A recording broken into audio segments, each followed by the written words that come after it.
Now for our story. Aunt Mary Lane's room was dark, illuminated only by the moonlight which streamed in through the window, making a bright patch on the hooked rug at the side of the bed. Peggy Douglas had come home after an evening spent with Nicholas Dorn, the young writer from Hollywood who'd been living in Wakefield for several months.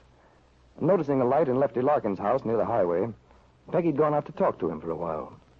Then she'd walked through the garden to Aunt Mary's house, had let herself in quietly, and tiptoed to her aunt's bedroom door. She'd knocked gently, thinking Aunt Mary might be asleep. But a wide-awake voice had called out, inviting Peggy in to have one of the little confidential chats the two were so fond of. They'd talked for a while about the past. Then Aunt Mary had sensed that Peggy had something on her mind, something she wanted to say. And finally, Peggy had confessed that she'd given Nicholas Dorn an answer to a question he'd asked her some time ago. She'd promised Nicholas she'd marry him. So they've decided.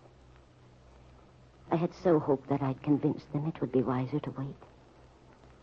It's not that I don't like Nicholas. He's a fine boy. But I've always felt that Peggy hasn't put Bill Meade completely out of her heart. That Bill loves her. And that eventually it might work out for both of them. Perhaps I've been wrong. I can't be sure. Lefty seems to believe that Peggy is finished with Bill, that it's a dead issue. Still, I can't help but feel that it isn't cleared up yet. Somehow, things might change. Well, Aunt Mary, I was pretty sure you wouldn't approve. I told Lefty so. I haven't said that, Peggy, that I didn't approve. I know you haven't. But I think this is one of the times when silence doesn't give consent. Peggy, when we talked that day on the way into town, I thought you agreed with my idea that it wouldn't hurt to wait for a while. That if a thing is real, you needn't worry about its fading away. Well, maybe I did at the time, Aunt Mary, but, well, things change sometimes, and there just doesn't seem to be any particular reason to wait. What would we be waiting for? Oh, I can't say exactly, Peggy, dear.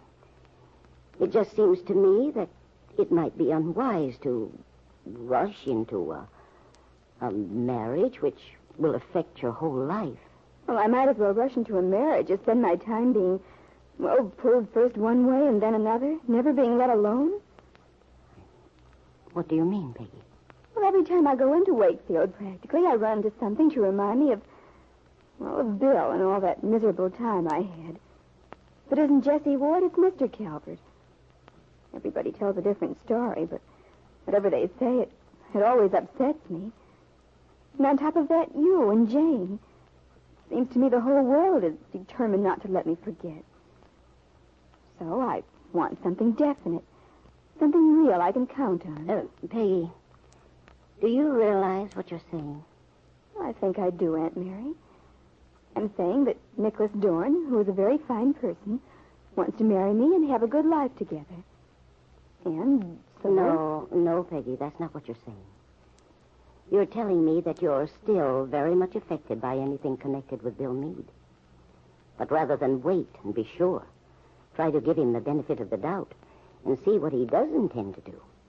You're going to rush off and marry a very nice young man you don't love, which may make both of you thoroughly miserable. Maybe you're right in a way, Aunt Mary. I mean, I can understand why you see it like that. I'm willing to admit that I haven't entirely forgotten Bill Meade. For one thing, it's too recent, I guess. And then I was too deeply hurt by all the lies he told me, his dishonesty. Naturally, it would leave a mark. But I feel very differently now, and I believe Nicholas and I could be happy together. At least there wouldn't be all this deception. We'd know we could depend on each other. Well, Peggy, there's not much I can say. You know how I feel about it. But it's your life. I can't stop you. I'm sorry, Aunt Mary. You know how much I want you to find happiness. The kind of happiness I'm sure you can have, if you're patient. Oh, I guess there's nothing more to be said, Aunt Mary. You mean, You intend to go ahead anyway? Aunt Mary, I hate to disappoint you, but I'm so sure. I know what I want. Peggy, dear, you're very inexperienced, even though you feel so grown up. It's true, you have matured a great deal. But there are so many things you can't know yet. So many things it's hard for me to tell you. You're thinking about your own marriage, I can tell. But, Aunt Mary, don't you see how different that was? It wasn't the same situation at all. You would tend to idealize marriage because, well, for one thing, you weren't married very long. You never had time to find out, well, anything but the best about each other. Well, perhaps you're right, Peggy, dear. Perhaps I do have a tendency to idealize things, to romanticize. Of course, everyone who knew Randolph felt the same way about him as I did. But I may have pictured him even finer than he was. During those lonely years when I wasn't much older than you are. Oh, I shouldn't have said that, Aunt Mary.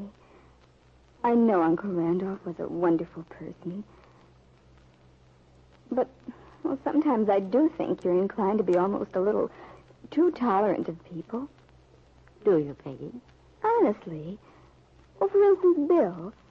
You know all the things he's done, how deceitful and dishonest he's been with me, saying one thing and then doing another.